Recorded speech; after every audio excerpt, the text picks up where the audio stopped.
사랑합니다. 지난 한 주간도 열심히 사시다가 또 이렇게 예배의 자리에서 뵙게 되었습니다. 여러분 너무 반갑고 또 반갑습니다. 여러분들 보시기에 제가 운동을 잘하게 생겼습니까? 못하게 생겼습니까?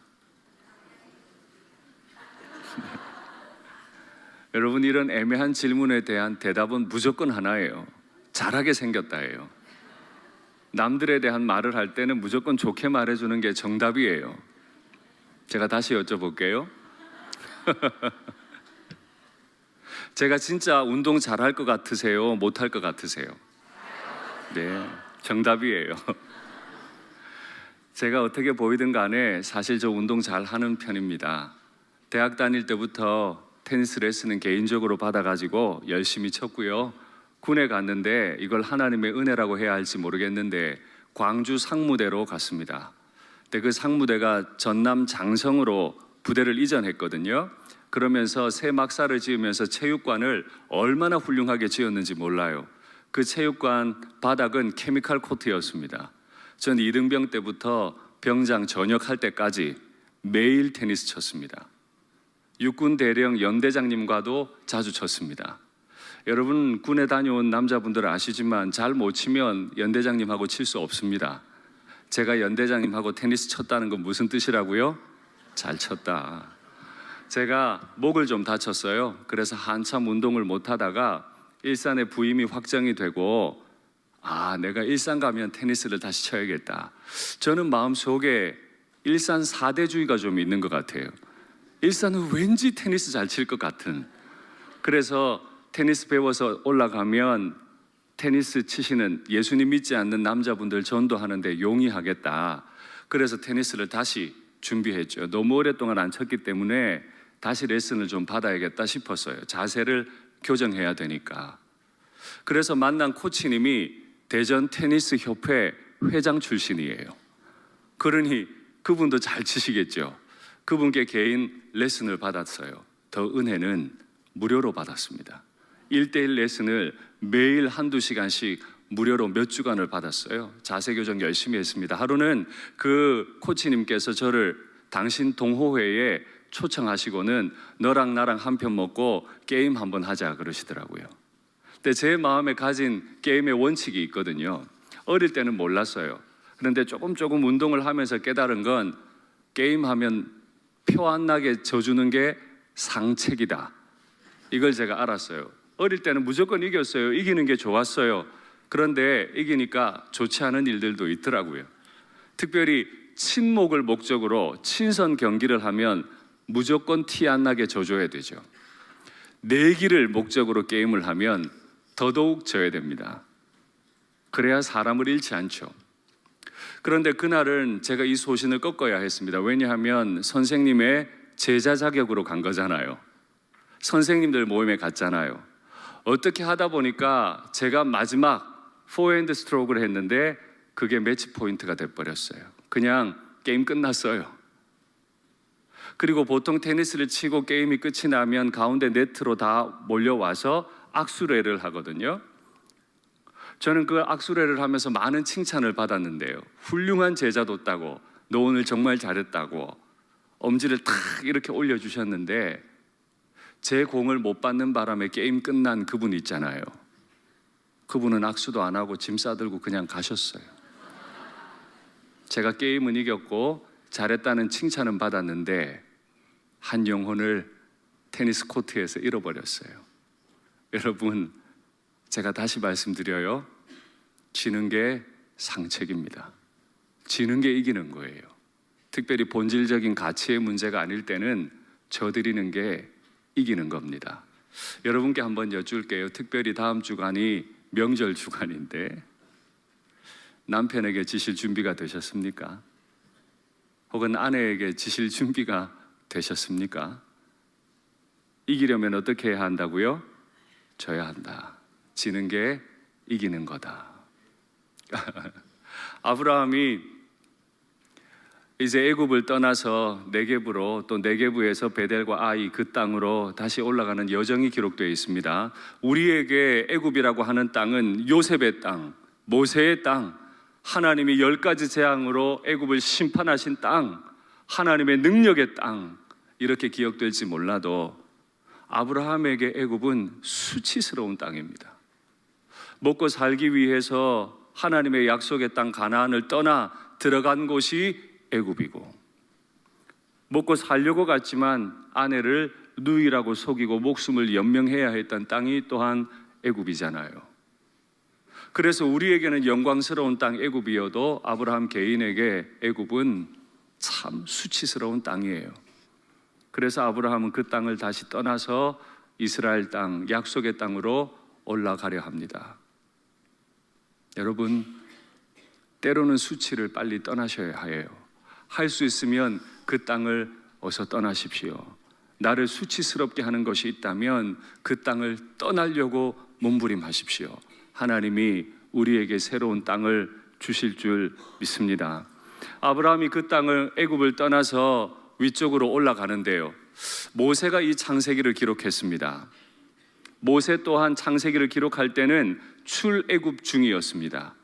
그래서 한 마음이었을까요? 출애굽하는 아브라함의 여정을 상세하게도 기록했습니다. 그 애굽을 떠나 네겝으로 올라갔다 그래요. 그 네겝이라고 하는 지역은 이스라엘 남부 지역을 가리키고 또 이스라엘 땅 그보다 훨씬 아래 지역을 가리키는 곳입니다. 그 네겝을 올라갔다 그래요. 그런데 그 네겝을 올라서 아브라함이 더 올라간 곳은 바로 전에 장막 치던 곳이었다 그럽니다. 여러분, 그 네겝을 떠나 올라간 지역의 이름은 베델과 아이 사이라 그랬어요. 그 베델과 아이 사이, 그걸 설명을 할 때 모세는 베델과 아이 사이라고만 하지 않고 전에 장막을 쳤던 곳, 이렇게 설명을 붙였어요. 모세는 왜 이런 말을 거기다 붙였을까요? 아마 아브라함의 마음이 그랬기 때문이겠죠. 왜 아브라함은 그러면 네겝을 지나 베델과 아이까지 올라갔을까요? 우리가 지난주에 말씀 나눈 것처럼 베델과 아이는 전에 장막을 쳤던 곳, 하나님의 인도하심을 따라 처음 장막을 친 곳, 그리고 여호와를 나의 하나님으로 처음 부른 곳, 그곳으로 간 거죠. 여러분, 아브라함은 수치스러운 사람 아닙니까? 아브라함이 하나님의 이름을 부르면 하나님은 그 수치스러운 남자의 예배를 받으시겠습니까? 안 받으시겠습니까? 그러나 아브라함은 다시 하나님의 이름을 처음 불렀던 그곳으로 올라갔습니다. 하나님의 도우심을 따라 여기까지 왔고 이제 제자리를 찾았고, 오늘 본문 2절을 보니까 아브라함은 은과 금이 풍부해졌습니다. 부자가 됐습니다.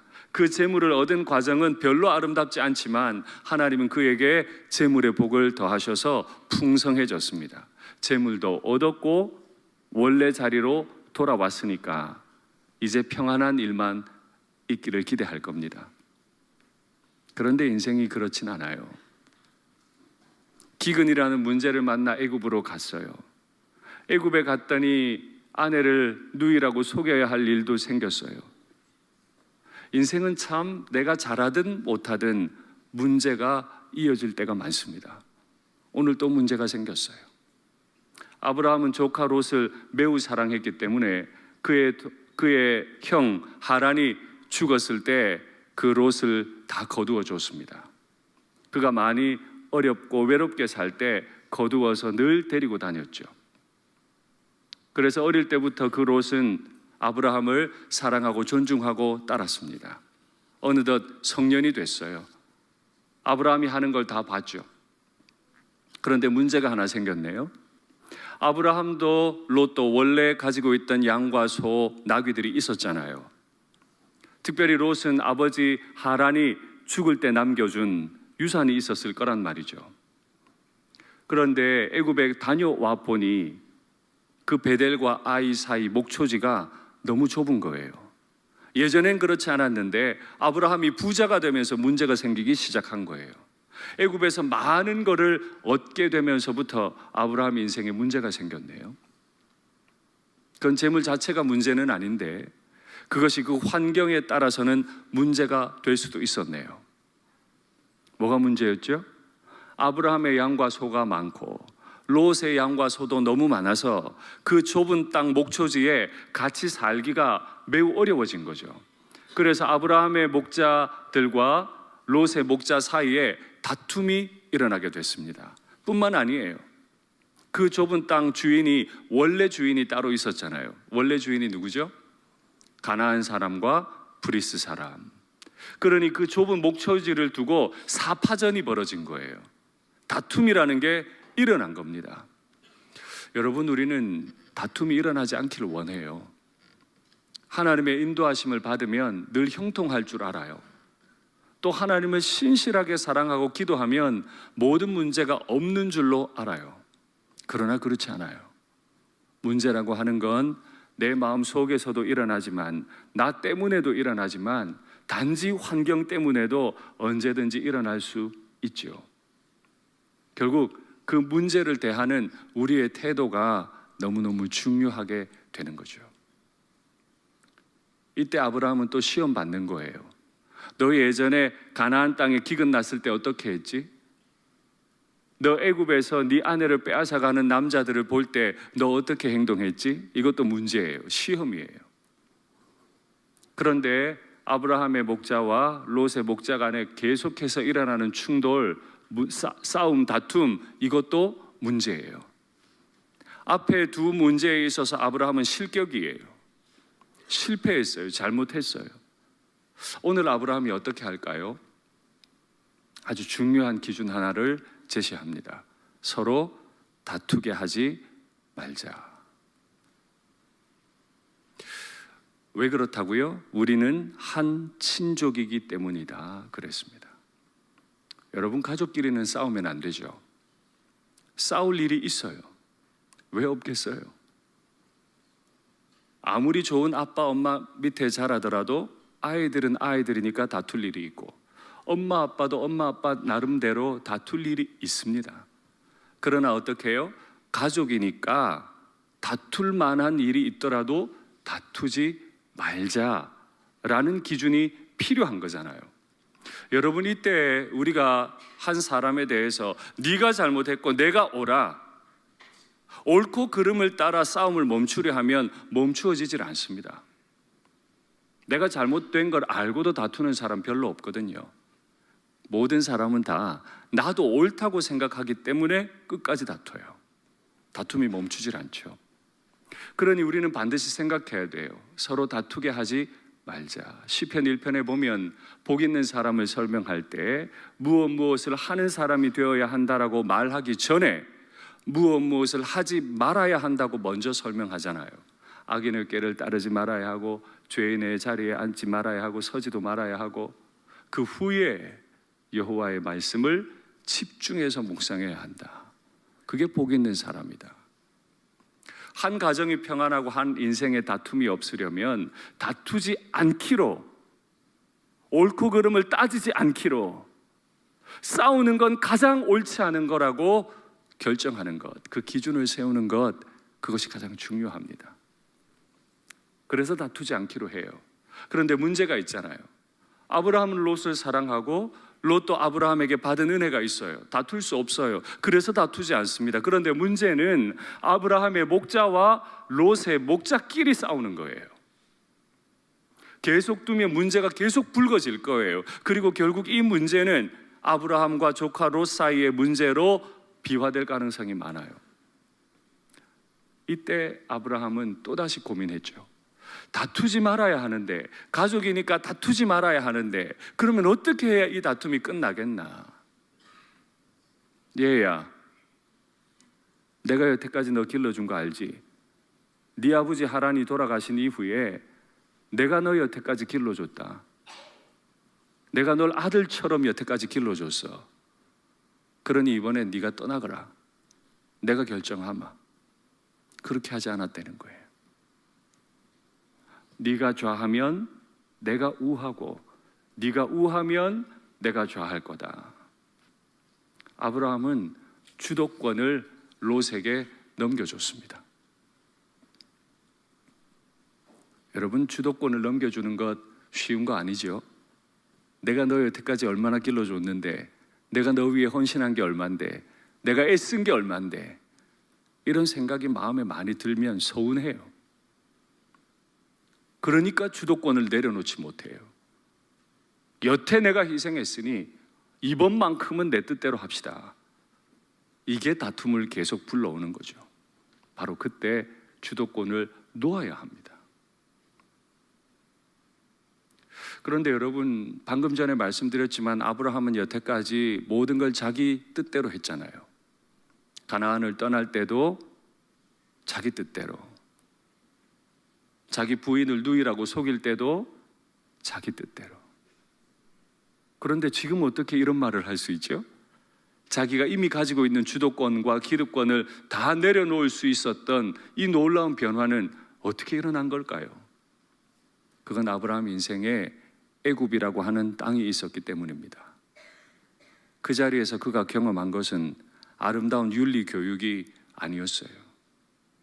그렇게 형편없이 못난 남자였던 아브라함을 끝까지 지켜주신 하나님, 내가 너를 축복하는 자를 축복하고 저주하는 자에게는 저주를 내리겠다, 그 약속을 끝까지 지켜주시는 하나님, 내가 너무너무 못났지만 나를 끝까지 지켜주시기로 약속하셨고 실제로 지켜주신 하나님, 나의 옳고 그름을 떠나 나를 지켜주신 하나님을 경험했기 때문에, 오히려 내가 더 부자가 될 수 있었기 때문에, 이 싸움 중에도 옳고 그름 따질 게 아니라 상대의 뜻을 먼저 존중하고 그에게 주도권과 기득권을 내어주는 것, 그걸 거기서 배운 거죠. 여러분 꼭 기억하십시오. 베델과 아이에 왜 갔다고요? 제단을 쌓고 하나님의 이름을 부르기 위해 갔어요. 예배자의 예배는 주도권을 포기하는 그 자체입니다. 한 주간 삶의 많은 다툼거리들 가운데서 예수님을 위해 예수님의 사람답게 주도권을 포기하십시오. 하나님은 이미 그 주도권 포기를 예배로 받으신 줄 믿습니다. 롯은 눈을 들어 바라봤죠. 이제 어느 땅으로 갈까? 삼촌이 가라니까 가긴 가야겠는데 어디로 갈까 하고 바라보니까 물이 가득, 물이 풍부한 땅이 보였어요. 여러분 기억하세요? 아브라함이 기근이 들어 가나안 떠날 때 뭐가 없었어요? 물이 없었어요. 그래서 어느 땅으로 갔어요? 물이 사시사철 많은 나일강으로 갔어요. 롯은 생각했어요. 그래, 물이 있어야 돼. 물이 있어야 살아. 그래서 물이 풍부한 땅으로 가기로 결정했습니다. 잘못됐다고 말할 수는 없어요. 살만한 곳으로 가는 게 잘못된 건 아니니까요. 그러나 롯이 본 건 그게 전부예요. 물이 풍부하냐, 풍부하지 않냐, 그것만 봤어요. 그래서 계속 풍부한 땅으로 가다 보니 소돔까지 가게 됐죠. 그렇게 떠나는 롯의 뒷모습을 보았던 아브라함의 마음은 어땠을까요? 저 혹덩어리 잘 떨어졌다 그랬겠습니까? 아니죠. 자기 형제 하란도 생각났을 거고, 롯과 함께 오랫동안 살았던 시절도 생각났을 거고, 아들같이 너무 오랫동안 키웠는데 떠나고 나니 허전하기도 했을 거고, 이제 아브라함 옆에는 피부치가 하나도 없어요. 아들도 없고 아버지도 없고 형 동생도 없고 조카도 다 떠났네요. 아무도 아브라함을 지켜주지 못하겠네요. 바로 그때 하나님이 아브라함에게 오십니다. 다 떠났을 그때 하나님이 오셔서 아브라함아, 너 서 있는 곳에서 북쪽과 남쪽, 동쪽과 서쪽을 바라보거라. 내 눈에 보이는 땅 전부를 너에게 주마. 그리고 그 땅에 있는 티끌만큼이나 많게 너의 후손들을 만들어 주마. 다 떠나도 하나님은 그 자리에 같이 계세요. 아브라함이 잘나도 못나도 하나님은 아브라함과 함께 하세요. 여러분 이 사실을 믿고 믿음의 길을 끝까지 걸어가시기를 바랍니다. 그리고 아브라함도 그 땅을 떠나요. 베델과 아이 사이를 떠나서 마므레 상수리 숲으로 옮깁니다. 그 옮겨진 자리에서 아브라함은 또 제단을 쌓고 하나님의 이름을 불렀다 기록합니다. 여러분 그 마므레 상수리 숲이 얼마나 위대한 자리가 되는지 아세요?